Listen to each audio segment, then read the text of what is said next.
What do you think about Iran now? Do you think we should be engaging Iran diplomatically more forcefully?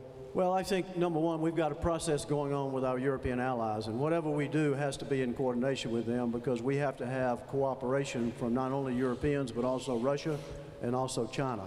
We cannot take the military option off the table, but it ought to be on the very back part of the burner, because it's not a good option.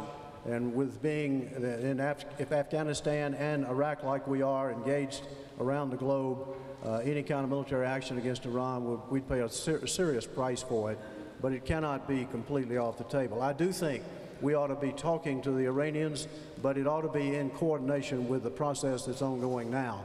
It shouldn't be a unilateral American move. It ought to be in close coordination. One thing is, if we ever do have to take a lot tougher sanctions, if we can get the world to go along, it is very important that we lay the foundation of having done everything we could do, whether it's diplomacy, direct conversation, putting all the cards on the table, playing with all of them. We need to lay that foundation before we either take stronger economic action or also, in the final analysis, last resort, have to take some military action. I do believe that keeping the Iranians from being a nuclear power is enormously important. I put that in a vital category, and I use that term very, very seldom, but it's vital because vital national interest of the United States. Yes, because of what's going to happen in the region. There are 10 countries in that region that have already applied to the IAEA, International Atomic Energy Agency, for assistance in developing a nuclear program. Now, all of them are saying it's for peaceful purposes, but if we have a proliferation of enrichment in highly enriched uranium, it's going to be awfully hard to control the proliferation of nuclear weapons. Do you think we could just turn the page, though, and open up a dialogue with Iran? Yes, we were having a dialogue with Iran in the early years of the administration. It was low level, it was low key, it was in conjunction with our allies in places like Geneva and elsewhere. And we weren't trying to solve all the problems of the world. We were trying to begin a dialogue with the Iranians.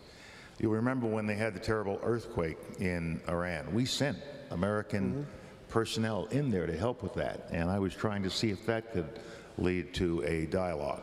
But the administration chose to stop these options at dialogue. I think it was a mistake. And I think we should have continued the dialogue. Our European friends are dialoguing with them now every day. And we participate through them in that dialogue. I don't think you can have a dialogue with somebody when you put a precondition out there that asks the other party to give you what you want before you have talked to them about it. That puts you, or may I ask you if it puts you more on the Senator Obama than the Senator McCain side of that particular issue? I said the same thing last year. I'm on the Colin Powell side. Okay. We should talk to people before we start talking about military options. I'm also completely with Sam in that we don't want to see Iran develop or have a nuclear weapon. But at the same time, the policies we have been following for the last several years to keep that from happening are not working. And so the centrifuges are spinning as we sit here.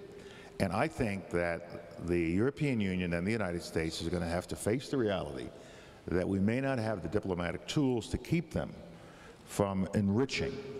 And therefore, we better start thinking about ways to keep them from enriching to too high a level.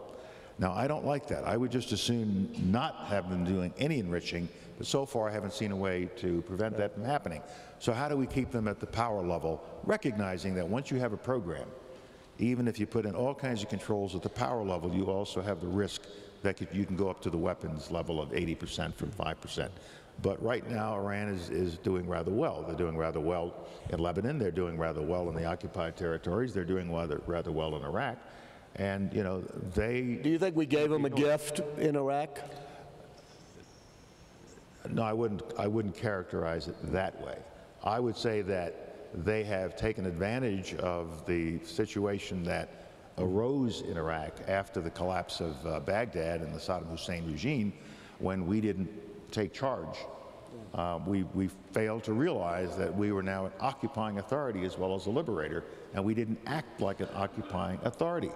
We just thought things would snap back in place, and that did not happen, and it was not going to happen. It was a naive assumption. Just one other point along the lines Colin's talking about on enrichment. For those of you who don't follow these issues every day, what you do to build low-enriched uranium is the same process in which you build high-enriched uranium. And low enriched is used for nuclear fuel. High enriched can be made into a bomb. But it's the same process, and that's the difficulty. We're on the verge of an explosion of enrichment around the globe. It's not simply Iran, it's other countries too. And basically it makes very little economic sense for most countries. What we're going to have to do, and Colin touched on this, I think, is have every enrichment facility, all of them, including ours, under international cameras and inspection. You know, the Iranians, they keep saying that they're only doing this for power. I don't believe them, and I don't trust them. And I'm of the Reagan school, trust but verify. And so let's take them at their word and jam it down their throat with the most intrusive inspection regime imaginable. Or we can spend the next 3 years saying we're not going to talk to you till you give up enrichment, while they keep enriching and they have more and more material and they start moving up the ladder of enrichment to weapons level. And they play that card very well, because some of our best friends in the world do not want to in any way forsake their right to enrich, as they see it enshrined in the Non-Proliferation Treaty. And that's, they basically say we signed a Non-Proliferation Treaty that said there are halves. You have nuclear weapons, you're going to get rid of them. The ones that don't have them are not going to get them. The third leg of that stool in the Non-Proliferation Treaty was that everybody's entitled to technology. Well, the countries that don't have nuclear weapons are now saying, we're not going to go through another regime where there are haves and have-not on enrichment. So the Iranians are playing, they're basically playing to a very receptive audience on the sovereign right to enrich. And we haven't taken that into account. Australia, New Zealand, Brazil, you name them, they believe they have a right to enrich. We've got to have an international approach to this.